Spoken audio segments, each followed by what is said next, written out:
Hello, I'm Deborah Sword. Hi, I'm Tyson Bankert. Tyson, I had an interesting thing happen the other day. As you know, I have written a novel about a Hmm. conflict manager, and my conflict manager, my protagonist, handles conflict really well.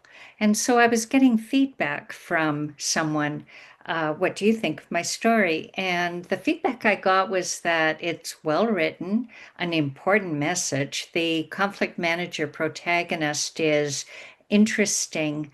But Deborah, my reader said, there's no conflict. She just solves all her problems. Nobody wants to read a story in which somebody handles conflict well. And I said, okay, tell me more. Conflict is story. The whole point of a movie, a TV show, or a novel is to have the character go through a character arc. They start off with a huge problem, they run into all kinds of obstacles along the way, and in the end, they either solve it and have a satisfactory resolution, like they find love or they determine the murderer or solve the mystery, or it's one of disappointment where it's film noir. Mm.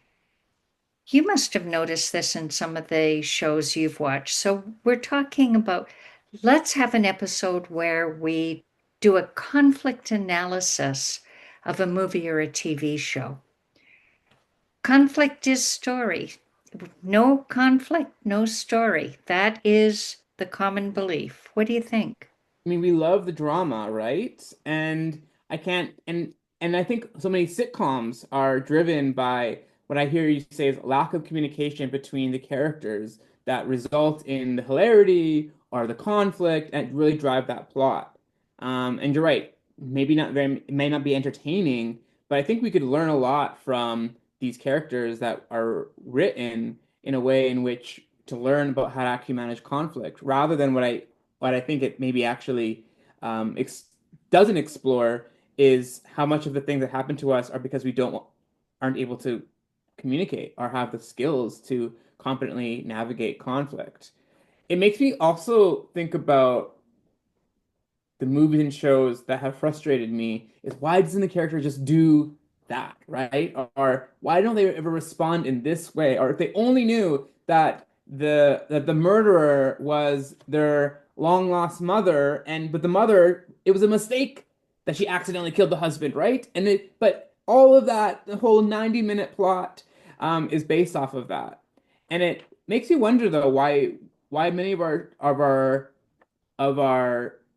the villains are and our heroes are written that way. It's almost like the writers don't ever want us to realize that like it's okay that people are complex and can make bad and good decisions and not just these sort of faulty or misguided decisions that they're making.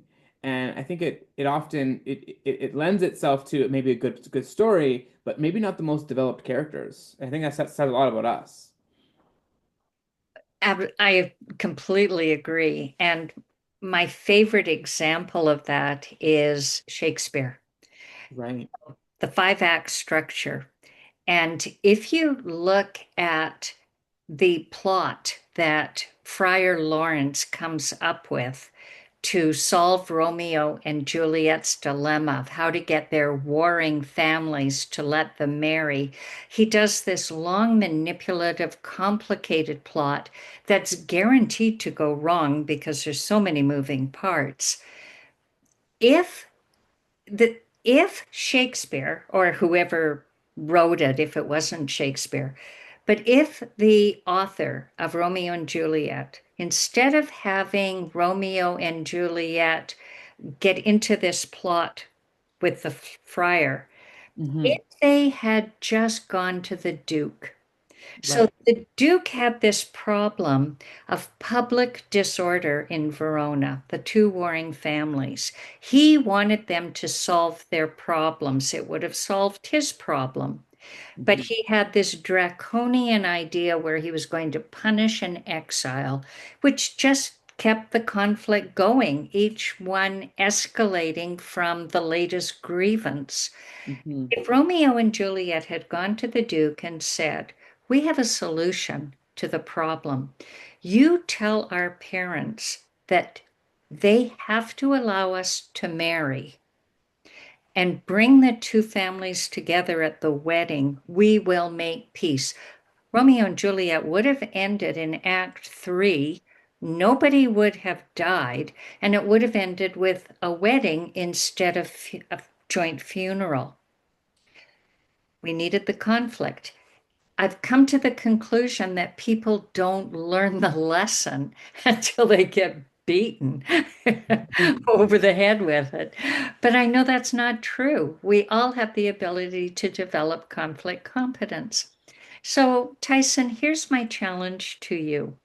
How Okay. about, let's say, once a month, you come up with a movie, a TV show, a book, or a podcast, something that will do a conflict analysis. I like that idea. It's a good one. As you were sharing, I think about the most recent sort of Shakespearean drama that so many people have enjoyed, including myself, The White Lotus, for example, where the main character in there's several plots, but one of them is he finds out that he's being potentially going to be arrested for embezzlement while he's away on vacation. And so you spend 7 episodes of him not sharing about this with his family, who's very much enjoys their wealth that they have.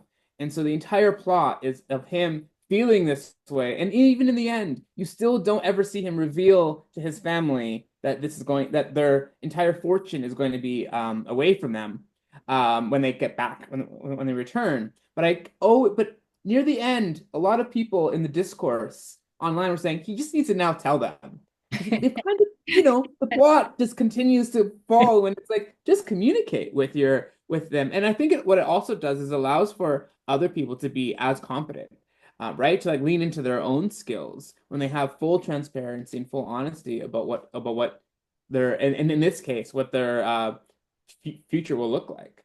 But I'm really excited about that. I think this will be a really great way to talk about conflict in a different way than we have prior. Through Hope so. popular culture. And you, with the White Lotus, like in Romeo and Juliet, there's a real overlay of power.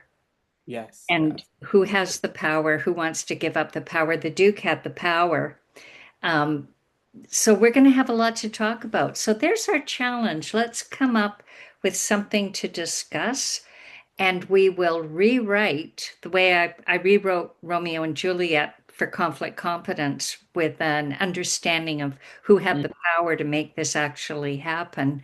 So you have the way it's written, where they relied on a complicated manipulative plot, or the direct route, where you just talk to somebody who can make it happen. right. All right, there's our challenge. Tyson, thank you. Over to you to pick the whatever we're going to discuss. Awesome, great, and hopefully everyone can listen along to our first installment of media and conflict analysis.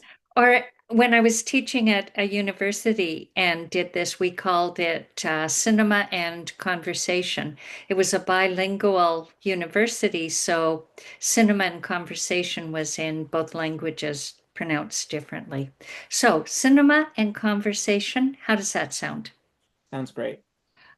Thank you so much for listening, and please subscribe, like it, share it, send us suggestions. What is a movie, a book, or TV show that influenced you and where you learned some conflict competence lesson? Thank you so much. We look forward to hearing from you.